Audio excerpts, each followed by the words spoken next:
Hello everyone, welcome back to my channel. So early morning అయితే ఇంకా గృహప్రవేశం అయితే స్టార్ట్ అయిపోయింది. ఇదైతే 6:30 to 7 ఆ మిడిల్లో చేసామన్నమాట. సో ఇంకా గృహప్రవేశం అన్నప్పుడు ఫస్ట్ ఆవు వెళ్ళాలి కాబట్టి ఫస్ట్ ఇంట్లోకి ఆవు వెళ్ళింది. తర్వాత మా నాన్న వెళ్ళారనమాట దేవుడి పటాలు తీసుకొని. సో తర్వాత మా అమ్మ గడపట ముందున్న బియ్యము అండ్ పప్పు ఇలా తోసి ఇలా వస్తారు కదా కాళ్ళతో. సో అది చేసుకున్న తర్వాత ఇంట్లోకి అడుగు పెట్టామన్నమాట. సో తర్వాత గోపూజ చేసుకున్నాం అనమాట గోమాతకి. ఇంకా గోమాత ఇలా లోపలికి వచ్చినప్పుడు ఇంట్లో టైల్స్ ఉంటాయి కదా.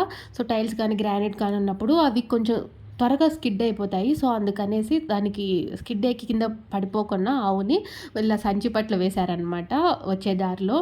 సో అలా కొంచెం సేఫ్టీగా వస్తుందనేసి. సో తర్వాత ఇంకా గోమాతకి ఇంకా పూజలు చేస్తున్నారనమాట. సో తర్వాత గోవుకి ఇంకా పసుపు కుంకుమ అన్నీ పెట్టేసి ఇంకా దానికి పూజ చేసుకొని అరటిపండు అవన్నీ తినిపించేశారు.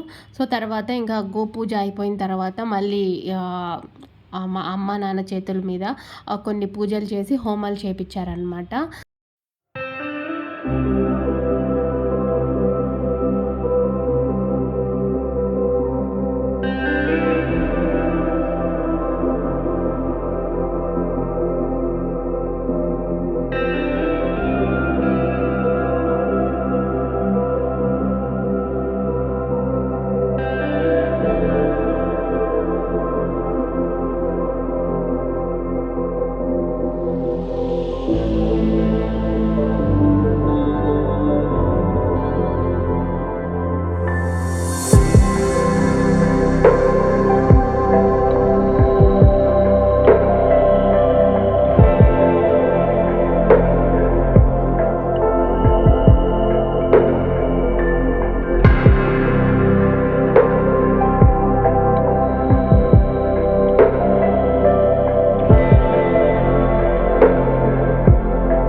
आदित्यादित्यो भव ब्रह्माणि भव देवा भव आदित्यो भव ब्रह्माणि भव ब्रह्माणि भव तमाय भव श्रीगुरु गीतानि कृष्णेति भव भागी दिपटनितः दलपाल.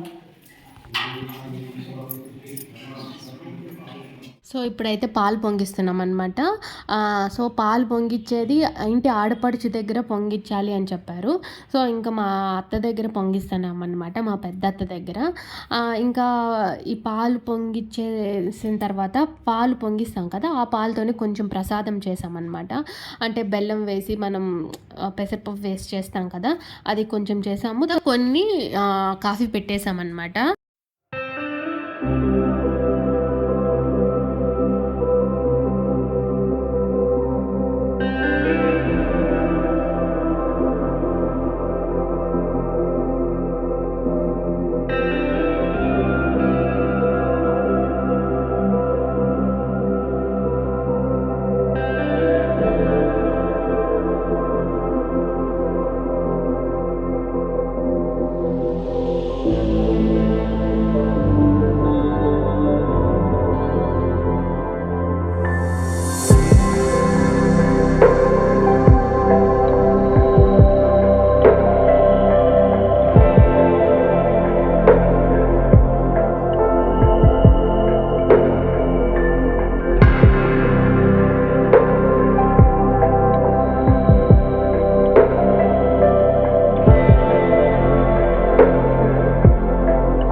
ఇంకా పాలు పొంగిచ్చేది, ఇంకా హోమాలు అన్నీ కంప్లీట్ అయిపోయి తర్వాత సత్యనారాయణ వ్రతం అనేది స్టార్ట్ చేసామన్నమాట. సత్యనారాయణ వ్రతం వచ్చి ఒక 10 అలా స్టార్ట్ చేసాము. ఈ రెండిటికి మధ్య 1 అవర్ అలా గ్యాప్ ఇచ్చామన్నమాట. అంటే ఇంకా సత్యనారాయణ వ్రతానికి ఇంకా మనం ప్రసాదం కేసరి అవి చేస్తాం కదా, అవి చేసేసిన తర్వాత ఇంకా అందరూ రావడానికి, రిలేటివ్స్ కానీ లేకపోతే పల్లెలో ఉండే వాళ్ళందరూ రావడానికి కొంచెం టైం పడుతుంది అనేసి కొంచెం 1 అవర్ అలా గ్యాప్ ఇచ్చామన్నమాట. ఇప్పుడైతే సత్యనారాయణ వ్రతం అయితే స్టార్ట్ అయిపోయింది.